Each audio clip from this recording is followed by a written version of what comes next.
Hi, so my name's Cayne. I'm an OC manager and I've been in Strata management now for about 4 years. I came into Strata management through almost a weird circumstance. Obviously COVID was a weird time for a lot of people, and I sort of was in professionally, I was an exercise physiologist. So I got a degree in exercise physiology, was working in a gym for a number of years, and then essentially COVID hit, everything shut down. I sort of had to reevaluate my choices and where I wanted to be in life, and the opportunity opened up to join Keystone and at Strata management under Ash, and I took the opportunity. Yeah, so I obviously worked in a number of fields. So worked in hospitality for a number of years. I worked in construction and like labour intensive jobs, landscaping as well.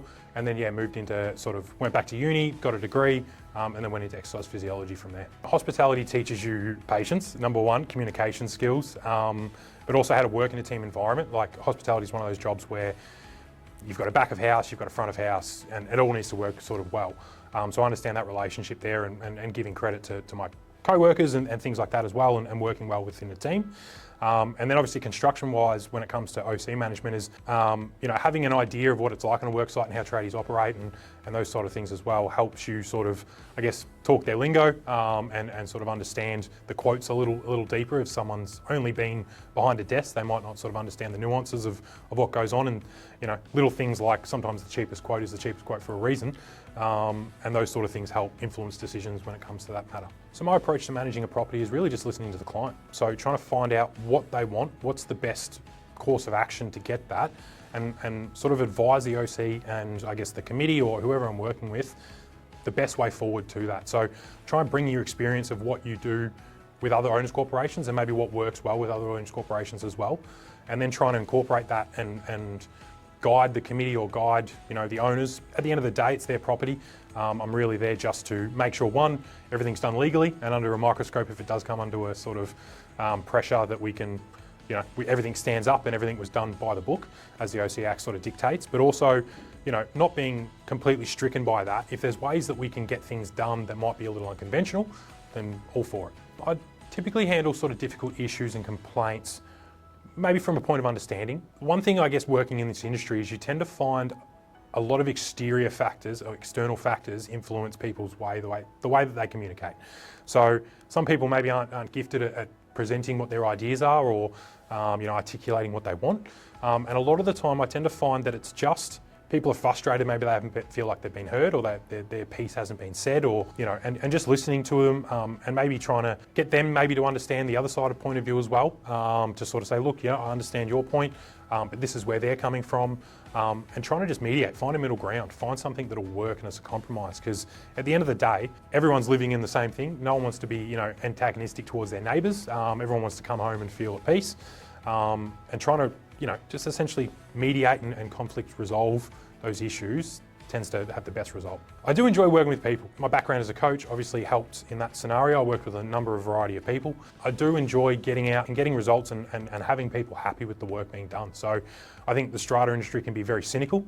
Sometimes I can fall into the trap of that and feel like everyone's needs to just go back and take a breath and realise this isn't, we're not fighting over sheep stations. But when the results do come and you do get that reaction and that genuine gratitude from people that have, you've changed the way that they see the building they live in or their investment or whatever it be, but having that positive result does make you feel better about yourself, and maybe you can you change yourself, you change the world. The other way you could go about it is to be a stick in the mud. Just makes your job harder. You're a human being. No one wants to come to work and feel like they're just getting barraged with angry emails or calls or everyone's upset at you. So when I started, during the period of COVID, I think everyone sort of felt that. So I've come from a position where everyone was pretty much on edge. And I'm starting to see that transition now. Obviously a few years gone, we've been able to get a lot of consistency in my portfolio and things like that. So, the reason I sort of look at it that way is I guess the alternative isn't a viable option for me. I think strata industry has one of the highest burnout rates of any industry. And I think that continuity is something that helps OCs and managers work together. I've obviously been doing it now for 4 years. A lot of the sites I manage, I've been managing for 4 years. And to see them sort of the up and down nature of it, you sort of do start to see that things, the more you can approach things in a positive manner and get resolutions and get people to move on from them, you start to get settled buildings, people are happier, people that move in, can definitely feel the vibe of an owners corporation. Essentially, if they come to their first AGM and everyone's yelling at each other, they think, well, I don't want to be involved with this. But if you can sort of open and foster an environment where people are happy to communicate and are happy to, talk and everyone's friendly, gets greater engagement, people feel more in connection with their owners corporation, they're more likely to engage and volunteer, and then everyone's happier. So I manage a pretty wide variety really, sort of middle range apartment buildings, so sort of 3-4 story apartment buildings, a lot of low-rise residential areas, obviously around Frankston, Mornington Peninsula, obviously a few out sort of Pakenham and Cranbourne Way, and then also a lot of commercial properties as well. So I pretty much take on all the commercial properties that come on at Keystone, simply because I think it's a bit of a niche area.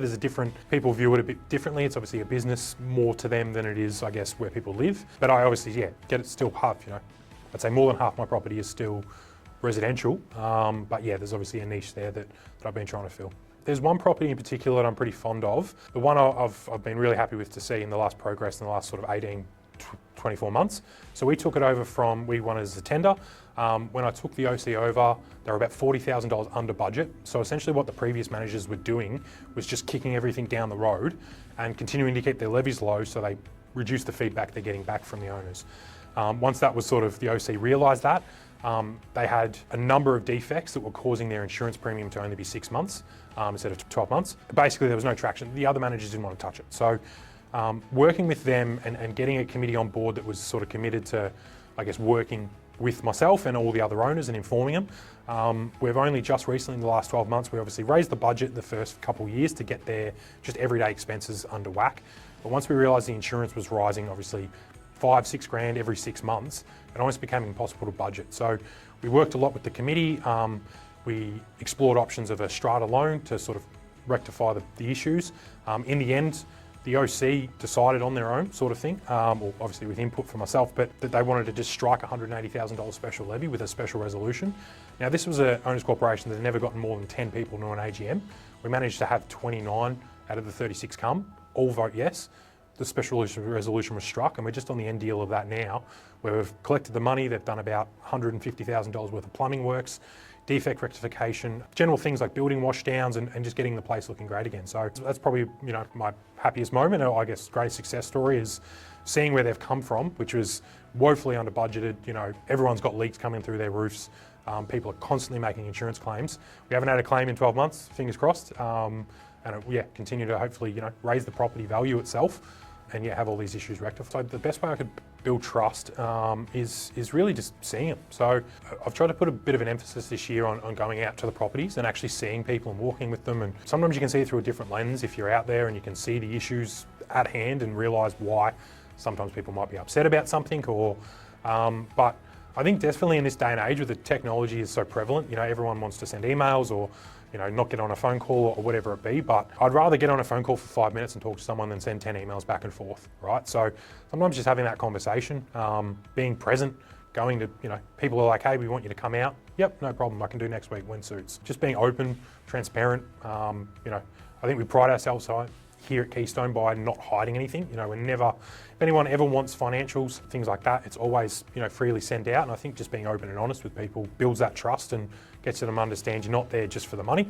You're trying to do a job, provide a service, and hopefully they're happy with it. Obviously, I'm a bit of a sports nut. I follow, football, cricket, basketball, NFL's a big one, baseball, F1s, you name it, my wife hates it. But other than that, obviously, love my movies, TV shows, play a lot of video games, and play guitar as well. So I think the care that Ash has for his employees really helps. I think he makes a really conscious effort to hire people that fit into the values, and it's less about do they have Strata experience. It's more Strata experience you can teach. It's a pretty simple industry once you get the understanding of it. Common sense is a bit of a dirty word, I guess, these days, because a lot of people don't have it, but it's not that common. But the OC Act is pretty clear, and a lot of the times you can be taught on how to react to things and things like that. So I think hiring the people, creating the environment, and anytime I've had an issue, Ash or the team members, we've been able to work it out, and it's not necessarily with him, but with a difficult client or whatever it be. So I think that he's got your back. So if you're getting grief from a client that you don't feel is necessary, he's always there to sort of maybe step in if he needs to. But a lot of the time you feel confident handling it yourself and maybe reminding the client that the things they're asking for are not not necessarily your job. You do cop a lot of heat in this industry for things that are really outside of your control. But learning that and realizing you can only deal with the things you can deal with, and I guess monitoring your reactions and your responses to that is probably the best way forward. And I think Keystone fosters that environment that allows you to do that.